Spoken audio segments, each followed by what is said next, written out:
남이 앓는 어떤 질병, 이웃집에 일어난 어떤 죽음의 사건, 그것이 내일이 아닐 때는 오늘 또 한 사람 병들었구나, 그리고 또 한 사람 돌아가셨구나 라고 생각하지요.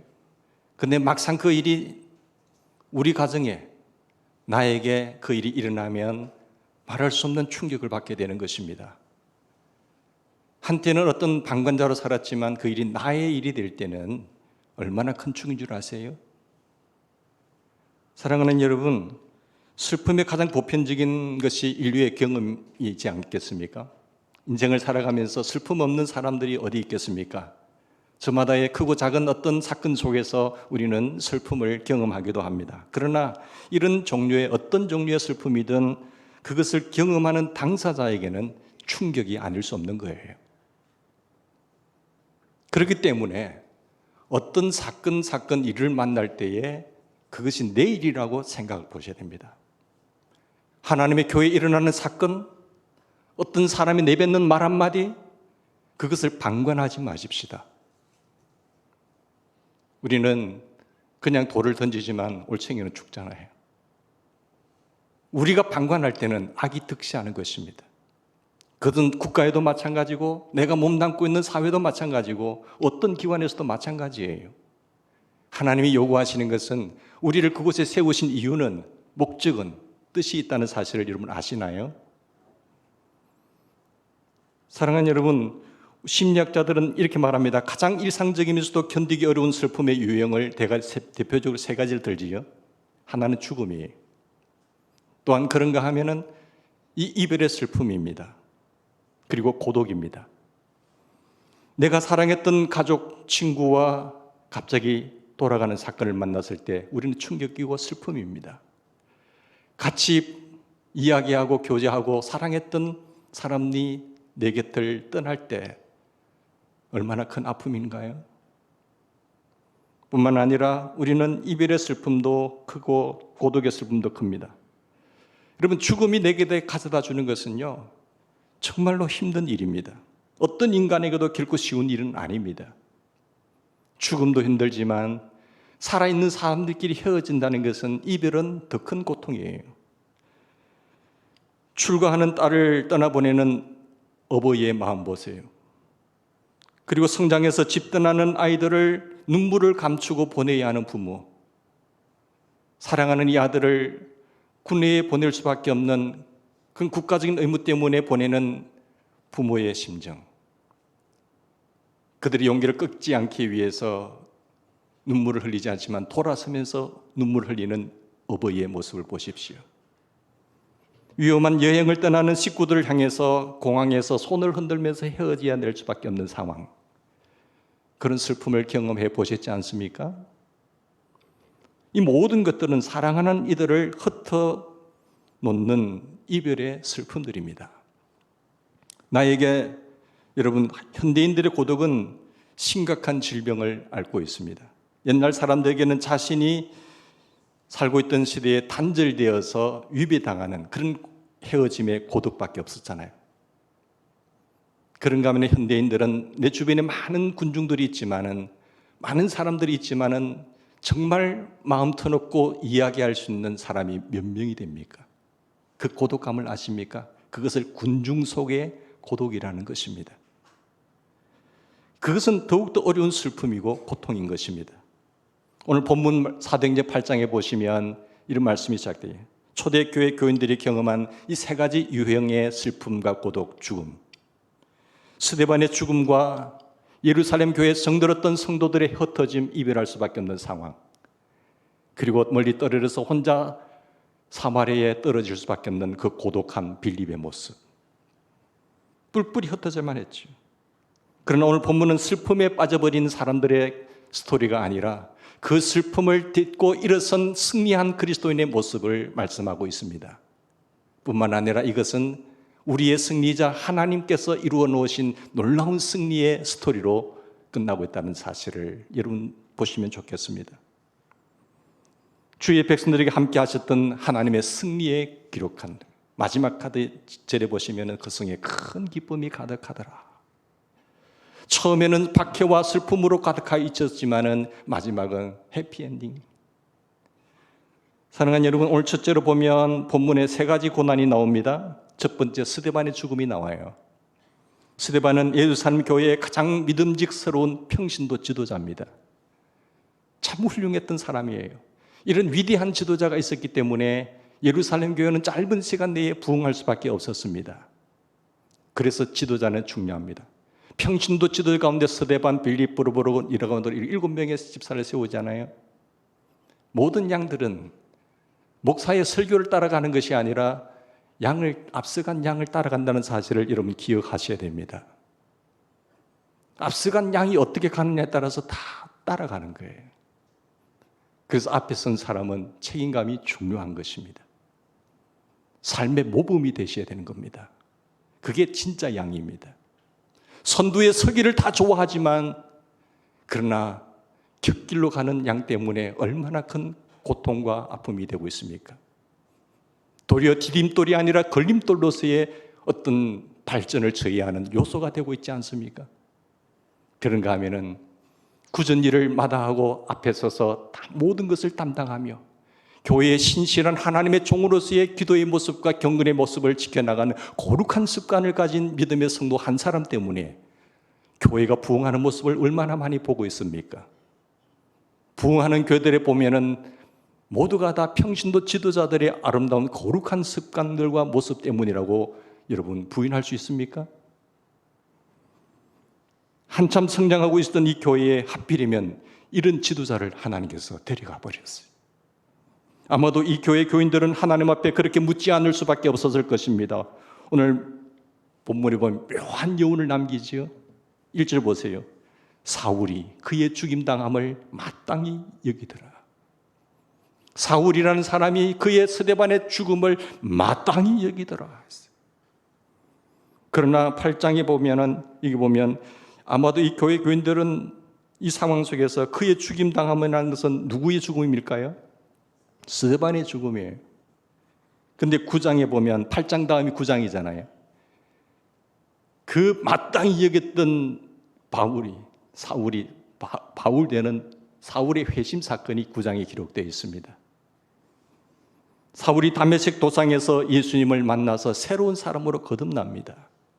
착각 속에 빠져있던 그 열심, 그것이 바로 진리를 만남으로 말미암아 새롭게 바로 정리 서게 되는 모습이 9장에 나타나요. 잘못된 열심은 잘못된 지식 때문에 열심을 내는 것만큼 그것은 파괴시키는 겁니다. 생각과 구조가 바뀌지 않으면 그 열심을 가지고 열심을 내는 것만큼 그것은 걸림돌이 되는 거예요. 그것을 주님을 만남으로 깨닫고 완전 터닝 포인트 하지. 그래서 위대한 사도, 참다운 주님의 제자로 살아가는 모습을 볼 수 있습니다. 눈에 보이는 인간들을 주목하고 살아간 우리들은 우리가 의지하던 한 사람이 죽게 되면 얼마나 실망할까요? 그러나 하나님은 사람을 쓰시지만 사람에 의존하지는 않습니다. 그 스데반의 놀라운 헌신과 죽음 앞에 다시 하나님은 바울을 세우시는 모습을 볼 수 있습니다. 더 놀라운 헌신을 했던 바울. 중요한 결론은 스데반의 죽음은 뜻있는 죽음이었다는 사실이죠. 그의 놀라운 흔적과 희생으로 말미암아 또 새로운 사람을 세우는 그런 장면들을 보게 됩니다. 두 번째로 예루살렘 교회 교인들의 흩어지는 이별의 고독을 여기서 볼 수 있습니다. 사랑하는 교우들의 헤어져서 흩어진 것은 그들에게 상처일 수밖에 없죠. 같이 웃고 같이 슬퍼하고 같이 기도하고 같이 교제하고 삶을 나누던 그 믿음의 형제들이 박해로 말미암아 뿔뿔이 흩어질 수밖에 없는 그 아픔. 그리스도인들에게는 성도들의 모임과 교제가 힘이 안 됩니까? 거기서 에너지를 받게 되잖아요. 그래서 소그룹이 중요한 거예요. 소그룹이 살아야 대그룹이 삽니다. 내가 교회에 왔을 때에 정말 터놓고 이야기하며 기도할 수 있는 그런 믿음의 목장들이 있다고 한다면 그 사람은 결코 헛된 외로움을 느끼지 않을 거예요. 그런데 왜 그 중요한 멤버들은 다 빠집니까? 그 모임에. 삶을 위로하고 기도하고 껴안아야 할 그 심령들이 왜 외면하고 자기 길만 가고 있습니까? 하나님께서 우리를 세우신 이유에는 뜻하신 더 연약한 심령들을 돌보라고 세운 것 아닌가요? 그런데 그 박해로 인해서 예루살렘 교회는 이 이별의 슬픔을 경험할 수밖에 없어요. 또한 여러분, 박해가 있기 전에는 초대교회 교인들이 예루살렘에서 흩어지지 않았어요. 흩어지지 않는 이유가 뭐지요? 사도행전 1장 8절에 보시면 오직 성령이 너에게 임하면 너희가 권능을 받게 되고 예루살렘과 유대와 사마리아와 땅끝까지 이르러 내 증인이 되리라고 하셨어요. 그런데 성령이 강력하게 임했음에도 불구하고 그들은 예루살렘을 떠나지 않았습니다. 땅끝까지 이르러 내 증인이 되라고 하셨지만 그 성령의 놀라운 역사 속에서도 그들은 가만히 있었습니다. 그들은 예루살렘에서 흩어지지 않았어요. 그들이 이렇게 전도하지 않고 비상적인 신앙생활에 만족했던 이유가 무엇이라고 생각하세요? 하기 싫었었죠. 이 핑계 저 핑계 되지만은 그건 이유가 안 돼요. 제일 싫은 사람이 누군지 아세요? 제일 무기력한 사람이, 보기 싫은 사람 누군지 아세요? 이 핑계 저 핑계 되는 사람. 핑계 없는 일이 어디 있까요? 여러분, 그럼에도 불구하고 우리를 사용하시는 역사적인 하나님의 명령 앞에 순종하는 것입니다. 하기 싫어서 흩어지고 전도하는 삶이 싫은 겁니다. 우리끼리 잘 있어야지. 우리끼리 좋은데요. 왜 우리를 흩어 놓으신가요? 그래서 복음을 전하라고 하셨음에도 불구하고 하기 싫은 겁니다. 복음을 전하다 보면 싫은 소리를 들어야 되고 인간 같지도 않은 사람들에게 욕도 먹어야 되고 그런 인간들 앞에서 겸허하게 무릎을 꿇어서 그리스도의 복음을 전할 수밖에 없는 그 겸손과 자기를 치는 아픔도 겪어야 되기 때문에 싫을 거예요. 나 이것 때문에 교회 온 것 아니야. 나는 좀 더 예수님 때문에 잘 먹고 잘 살기 위해서 온 거지. 나는 이 사명 따위 같은 건 내게 필요 없어. 그러면서 신앙생활하는 그들에게 이 헤어짐은 얼마나 아픔이겠어요. 놀라운 사실은 그들이 흩어졌을 때에 비로소 자기들이 해야 할 일에 대한 소명을 상기하게 됩니다. 우리가 이걸 일찍이 했어야지. 우리 스스로 흩어지지 않으면, 우리 스스로 사명을 감당하지 않으면 하나님께서 찢으십니다. 하나님께서 흩어버리세요. 하나님은 박해라는 도구를 통해서 흩어지게 만들어버리셨어요. 하나님의 궁극적인 교회를 세우신 목적은, 성령이 임재한 목적은 주의 증인되는 것이 목적입니다. 그런데 우리끼리 재미있고 잘 먹고 잘 살자는 것이 목적이라고 한다면 하나님은 흩어지지 않는 그들에게 박해라는 도구를 통해서 흩어진다는 하나님의 엄중한 명령을 좀 기억했으면 좋겠습니다. 이 흩어진 하나님의 백성들이 흩어지고 나서야 그 소명을 깨닫게 되었죠. 다행입니다. 여기 재미있는 사실 한 가지 있죠. 누가 흩어졌지요? 사도들 외에는 다 흩어졌어요. 목사와 전도사 외에는 다 흩어졌어요. 그전에는 위대한 지도자들의 사도들에 의존할 수밖에 없었던 그들이 이제 지도자가 없으니까 다 지도자적인 사명을 가지고 그 흩어진 삶의 자리에서 주의 일을 열심히 하는 모습을 보셨습니까? 어쩌면 이 흩어짐은 하나님께서 초대교회 성도 한 사람 한 사람이 하나님 앞에 바로 서서 살아야 한다고 하는 이 귀중한 교훈을 깨닫게 하기 위해서 그들에게 주신 특별한 시련일지도 모르는 것입니다. 세 번째는 본문에 보면 빌립의 고독이라고 하는 것이 기록되어 있습니다. 사마리아 복음화의 주역은 바로 누구였습니까? 예루살렘에서 떠나서 유대로 더 멀리 사마리아까지 복음을 전하러 간 이 빌립. 6절에 보시면 빌립 집사가 많은 추종자들을 거느리게 된 것을 보게 되죠. 이 빌립 집사는 서대반의 죽음과 앞에 고독 속에 있는 아픔, 슬픔 속에 있는 그들을 머금고 사명을 깨닫고 다시 주의 사역을 합니다. 복음을 전하니까 주께서 예비한 많은 심령들을 살려내는 역사들을 빌립 집사는 눈으로 목도했죠. 수많은 사람들이 이 빌립을 존경하게 되었습니다. 그런데 26절 이하에 보세요. 26절 이하에 보시면 하나님은 갑자기 이 빌립을 광야로 내버려 버리십니다. 이상한 일이잖아요. 지금 잘 섬기고 있고 놀라운 열매를 거두고 있고 놀라운 기준과 존경을 받고 있는 이 사역을 잘하고 있는 이 사람을 왜 좌천시키기도 하는 것처럼 광야로 내보내십니까? 거기에는 사람도 없어요. 많은 군중들이 사람들이 있는 것도 아닙니다. 사람들이 없는 그 광야로 하나님은 왜 좌천시키냐 말이죠. 오늘날 우리 시각에서 보자고 하면 이것은 후퇴입니다. 진급이 아닙니다. 저 도심에서 사역을 잘하고 있는 그들을 저 시골 꼴짝으로 내보내버리신 거지. 좌천당하는 것입니다. 마치 물을 잃어버린 고기처럼 되었을 것입니다. 링을 잃어버린 권투 선수처럼 빌립은 삶의 참담한 비극을 경험하고 있었을 것이에요. 여러분, 이 고독을 이해하십니까? 내가 귀하게 쓰임받고 존경을 받고 그런 놀라운 환경 속에서 자랐던 내 자신이 이제는 모든 것을 잃어버리고 하나님께서 저 광야 사람 없는 것을 내몰아치는 그 상황 속에 고독을 아십니까? 과거에 나는 한때 잘 나갔던 사람이야. 그런데 이제는 사람들에게 인정받고 당당하게 살던 사람이 어느 날 갑자기 이런 모든 것을 잃어버리고 시시한 인생길에 접어든다고 한다면 그 고독은 아주 비참합니다. 굴욕과 고통, 더 이상 나를 필요로 하는 사람이 없어요. 더 이상 나에게 기대하는 사람이 없어요. 사람으로부터 필요성을 느끼지 못하는 그 아픔을 아십니까? 사람의 최고의 마지막은요, 자기의 존귀함입니다. 내 살아있다는 것을 인정받기를 원하는 것이 인간의 마지막이잖아요. 그런데 아무도 찾아주지 않아요. 완전 내버려졌어요. 더 이상 나를 찾는 사람도 없고 아픔을 당하는 그 고독을 여러분 아시지 않습니까? 우리 연세 드신 분들 많이 느끼실 거예요.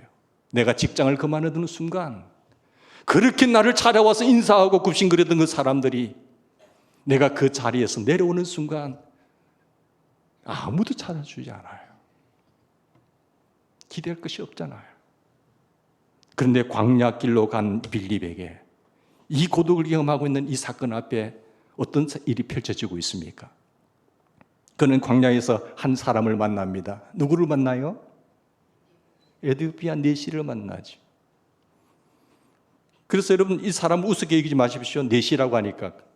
근데 공식 직함은 에디오피아의 재무부 장관이에요.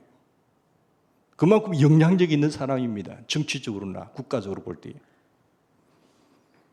그 많은 대중을 떠나서 광야길로 고독하게 행했던 그 빌립은 에디오피아 내시에게 장관에게 접근해서 그리스도의 생명의 복음을 전해줍니다. 그는 그리스도인이 되어서, 이 장관은 그리스도인이 되어서 자기 고향 땅 그 아프리카 본국으로 돌아갔어요. 이렇게 하여 에디오피아로 돌아간 그 장관이 내시가 아프리카 대륙에 복음이 전해지게 된 기원이라는 사실을 아십니까?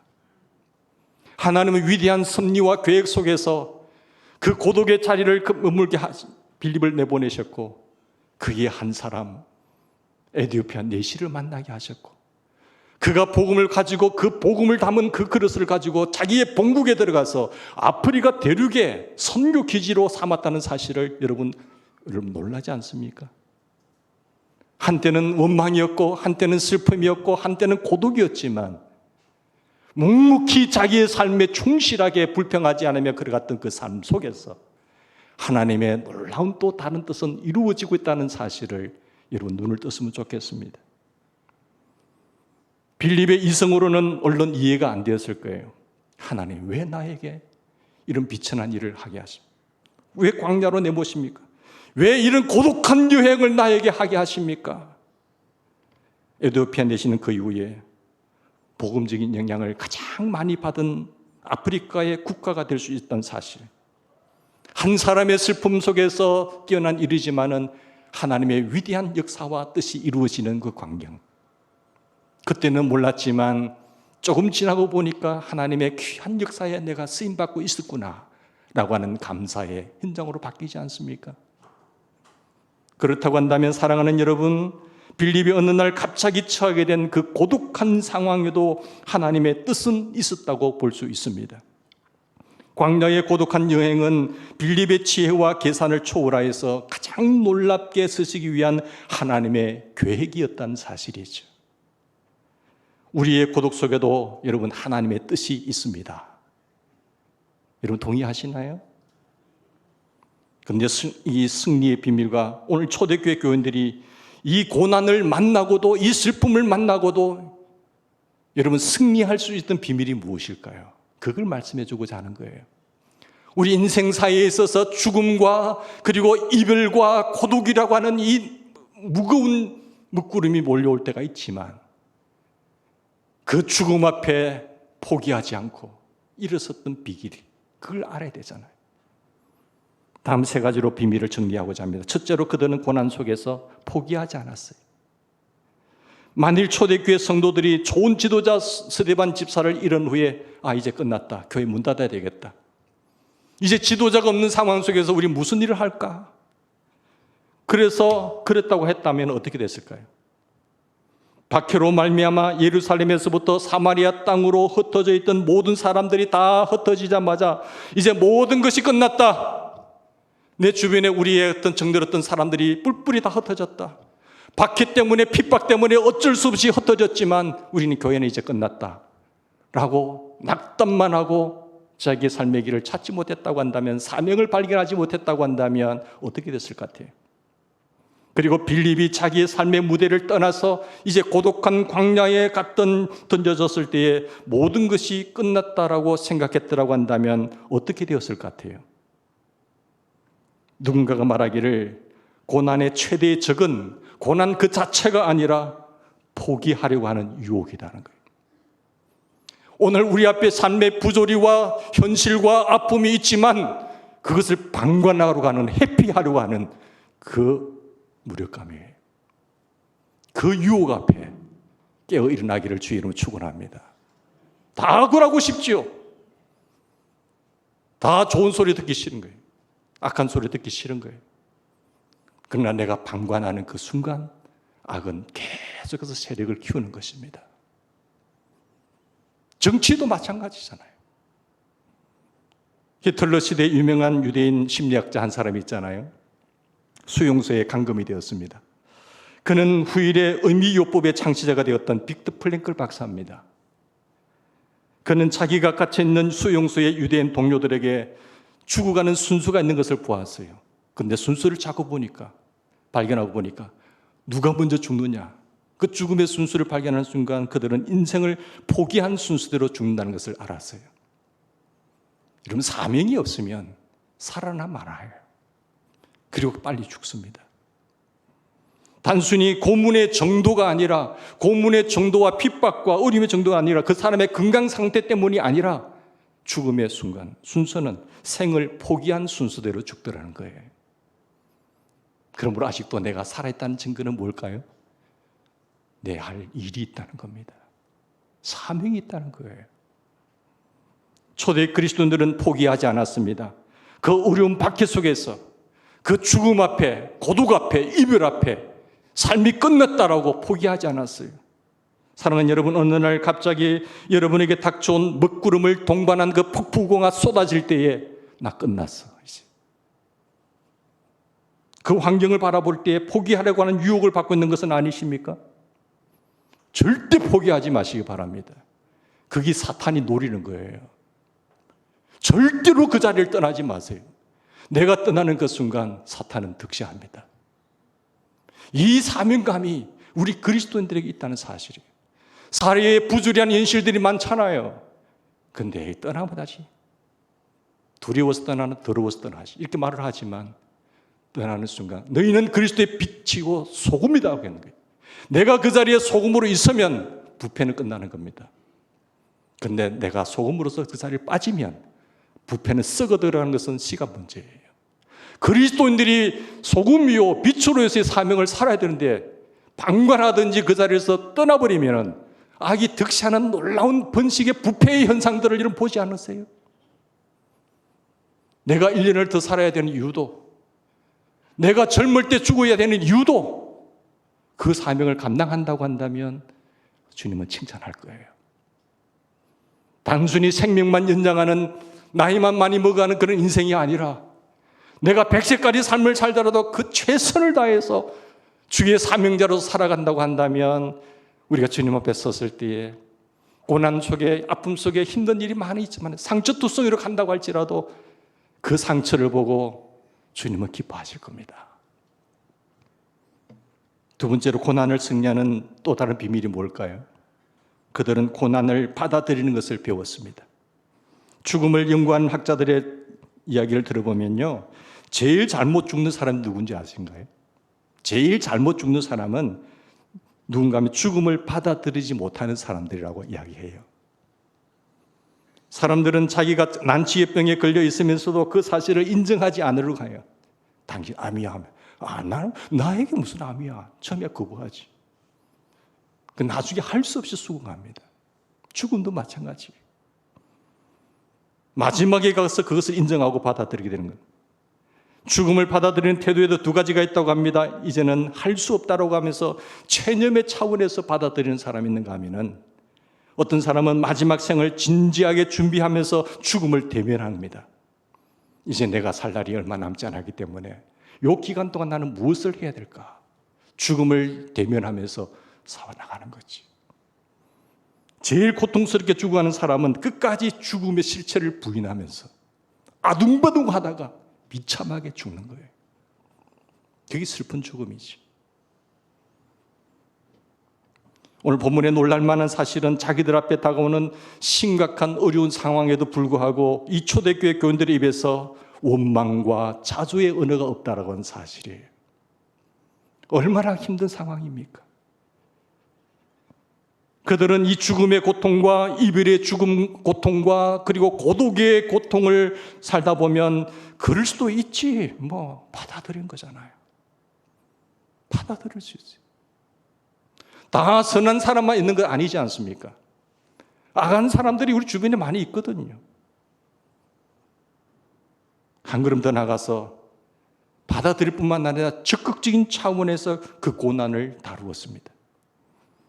사랑하는 여러분, 로마서 8장 28절 아무것도 하나님의 뜻이 없이는 허용될 수가 없다는 사실을 믿으세요. 하나님의 허락 없이는 참새 한 마리도 떨어지는 법이 없어요. 하나님을 사랑한다고 하면 곧 그 뜻대로 부르심을 입은 자들에게는 모든 것이 합력하여 선을 이루시는 것을 믿으십니까? 이게 바울의 좌우명이에요. 바울의 삶에 고통이 많았어요. 그가 주의 일을 안 했더라고 한다면 그런 고독과 환난과 아픔과 그리고 핍박과 그런 것을 하나로 당하지 않을 수 있는 사람이에요. 그러나 주의 사명 때문에 나의 달려갈 길과 주 예수께 받은 사명, 곧 하나님의 은혜의 복음 증가하는 일을 마치려면 나의 생명도 조금 귀한 것을 이기지 않겠다고 하는 그 사명감 때문에 40의 강한 매도 맞고요, 조롱도 맞고요, 온갖 수모를 다 당한 거예요. 그럴 때 끝까지 믿음을 지키고 선한 싸움을 싸워나가잖아요. 그래서 마지막 고백합니다. 내가 선한 싸움을 싸우고 달려갈 길을 마치고 끝까지 믿음을 지켰으니 이제 부르는 나에게 의의 면류관, 생명의 면류관, 영광의 면류관이 있다고 하잖아요. 여러분 나뿐만 아닙니다. 여러분도 똑같이 이 일 걷는 자에게 하나님은 준비하고 계신 줄 믿습니다. 포기하지 마십시오 라고 이잖아요. 여러분, 그래서 믿음을 레벨을 테스트할 때 보면요, 일을 바라보고 하나님을 바라보는 사람이 있어요. 일이 잘 되고 복 받을 때는 하나님 살아계셔요. 와, 우리 하나님 최고의 전능하신 분이에요. 그렇게 말을 합니다. 그런데 일이 힘들고 어렵고 박해가 있고 핍박이 있고 갑자기 무슨 일이 생기면 하나님 안 계셔. 하나님 전능하신 분이라면서 전능하신 분이 하나님 나를 왜 이렇게 내버려 두셔? 그러면서 하나님을 의심하다가 나중에 시험에 빠져요. 좀 더 심해지면 심한 말로 말하면 교회 떠납니다. 하나님 안 계신단 말이에요. 그가 교회 오는 목적은 그거예요. 일을 바라보고 일에 따라서 하나님을 판단하는 사람의 눈은, 믿음은 그 정도입니다. 그래서 나중에 하나님까지 원망하지. 하나님이 어디 있느냐고 이렇게 말해요. 그러나 하나님을 바라보고 이를 바라보는 사람은 하나님이 여전히 은혜로우신 분이고, 하나님은 나의 삶의 어떤 현실 속에서도 아픔이 있지만 하나님이 여전히 공평하신 분이고, 하나님은 은혜로우시고 의로우시고 공평하신 분이라고 여전히 하나님을 신뢰하는 거예요. 욥이 하나님이 참 자랑하던 사람, 입으로 스스로 하나님께서 자랑한 사람 욥이 있잖아요. 참 순전하고 정직하고 하나님 잘 경외하고 그리고 악에서 떠난 사람이라고 하나님 자신에게 자랑했어요. 근데 이 사탄이 왜 차라리 그건 알지 이유를 모르겠어요. 있을 수 없는 일인데. 그건 미지 문제는 놔두고. 하루나 사탄이 와서 하나님, 욥이 까닭 없이 그런 줄 아세요? 그 일을 보고 말한 거예요. 하나님이 복 주시고 이렇게 했기 때문에 하나님 까닭을 숨기는 것이죠. 하나님 그거 가져가면요, 일을 갖다가 한번 가져가 보세요. 하나님 저주가 떠나지요. 이렇게. 이미 일어나는 현실에서 그 위의 세계에서 벌써 이루신 거잖아요. 영적 전쟁에서 그걸 꼭 기억을 하셔야 됩니다. 그 많던 그 의로웠던 하나님 잘 경외하는 사람이 뭡니까? 하루아침에 재산 다 3분의 1 복사. 화재가 났든지 모르겠지만 다 가져가 버렸어. 하나님. 졸지에 망해버렸어. 주변의 사람들 봤을 때 뭐라 했겠어요? 야, 저렇게 한때 잘 나가던 사람이 왜 저래? 뭔가 죄가 있겠지. 그런가 하면은 자기 아들, 자녀들 10명 있는데 맏아들 생일잔치에 다 모여서 축제 파티 하는데 기둥이 무너져서 다 죽어버리잖아요. 여러분, 이 짧은 시간 안에 이렇게 빨리 폭삭 힘들어진 사람 보셨어요? 저 같으면 하나의 복 받았다가 재산 다 날아가서 교회 떠났을 거예요. 믿음이 못 돼가지고. 하나님 전능하시다면서요, 왜 저를 이렇게 할 수 있어요? 제가 뭐 잘못했어요? 나 열심히 봉사하고 열심히 충성했는데 하나님 뭐 하세요? 아니, 내 자녀들까지 다 데려간다고요? 나 이런 하나님 필요 없어요 했을 거예요. 근데 여기 대단한 친구들 와서 옆에 뭐라고 속삭인 줄 아세요? 그래, 하나님 살아계시냐? 내가 무슨 죄가 많았기 때문에 그렇지 막 변론하잖아요. 근데 욥은 끝까지 나의 가는 길을 오직 그가 하시나니 나를 단련한 후에는 정금같이 나오게 할 거예요. 믿음 지켜요. 그래서 하나님이 그에게 2배로 복을 주신잖아요. 여러분, 삶에 사람들 보면요, 무슨 문제를 보고 사건을 보고 계속 판단하고 평가해요. 보이는 그 세계밖에 못 봐요. 그 대면의 세계, 그 위의 세계를 볼 수 있기를 주의 이름으로 축원합니다. 그럼에도 변함이 없으신 절대 주권자 하나님은 하나님이십니다. 하나님의 손에 있는 거지요. 사랑하는 여러분, 하나님의 모든 주권과 계획 속에서 삶의 역사가 이루어지는 것이 참으로 사실이라면 이 상황은 하나님의 뜻이 있어서 우리에게 주신 상황인 줄 믿으시기 바랍니다. 우리의 건축이 실패한 건축이세요? 여러분, 그렇게 믿으세요? 하나님을 모르는 사람이에요. 그대로 나갔으면 교회가 크나큰 위기와 어려움 속에 봉착했을 겁니다. 어떻게 실패한 건축이에요? 사랑하는 여러분, 하나님의 뜻 하시면 더 우리에게 요구하시는 것이 있단 말이에요. 자기의 힘으로 자기를 의지하는 사람은 그렇게 말할지 모르겠어요. 교회는 주님의 피로 값주신 교회의 주인은 하나님이세요. 교회 오래 다니면 주인입니까? 아니잖아요. 우리는 하나님의 뜻대로 상황을 받아들이시기를 바랍니다. 하나님의 뜻대로 이 상황을 견디시기를 바랍니다. 버티시기를 바랍니다. 그 상황과 대결하시기를 바랍니다. 힘빼하지 마십시다.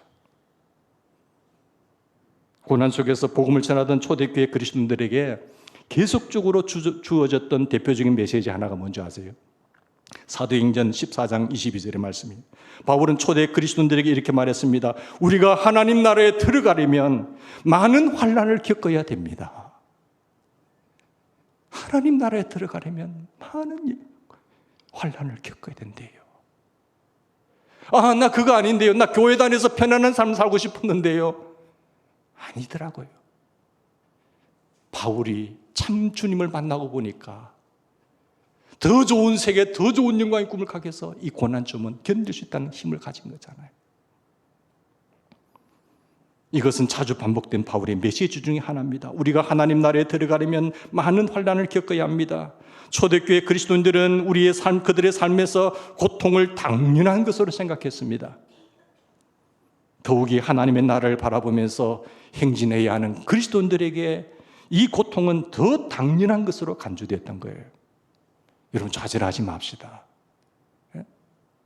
힘을 내시고 절대로 포기하지 마세요.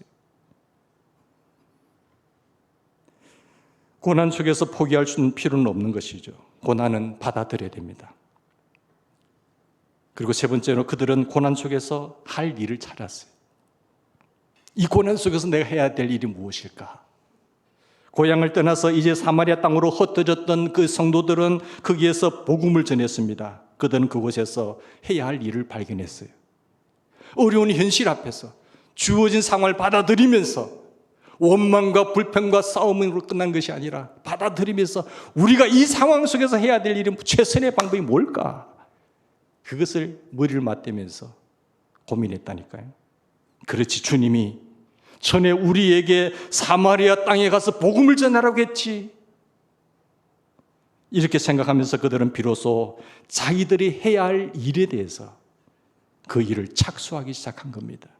어느 날 갑자기 광야길로 내몰렸던 빌립은 이제 할 일이 없어졌다고 포기하지 않았습니다. 그 광야의 고독한 현실 속에서도 할 일을 찾았습니다. 지나가는 나그네 한 사람에게 복음을 전해야겠다고 하는 생각을 하시기 시작했던 것이죠. 우연한 한 가닥의 생각이 그 아프리카 땅에 복음화를 심어줄 수 있는 위대한 사람이라는 사실을 어떻게 알았겠어요? 희망의 복음을 전하는 전기가 되었잖아요. 얼마나 놀라운 일입니까? 그래서 다시 비트플랭크 박사는 이렇게 말합니다. 고난 속에서 포기한 사람에게 고난은 저주이지만 고난 속에서 그 고난의 의미를 발견한 사람들에게 고난은 놀라운 축복일 수가 있다. 고난 속에서 포기한 사람들에게 고난은 저주이지만 고난 속에서 그 고난의 의미를 발견한 사람들에게는 고난은 놀라운 축복일 수 있다. 같이 기도하십시다.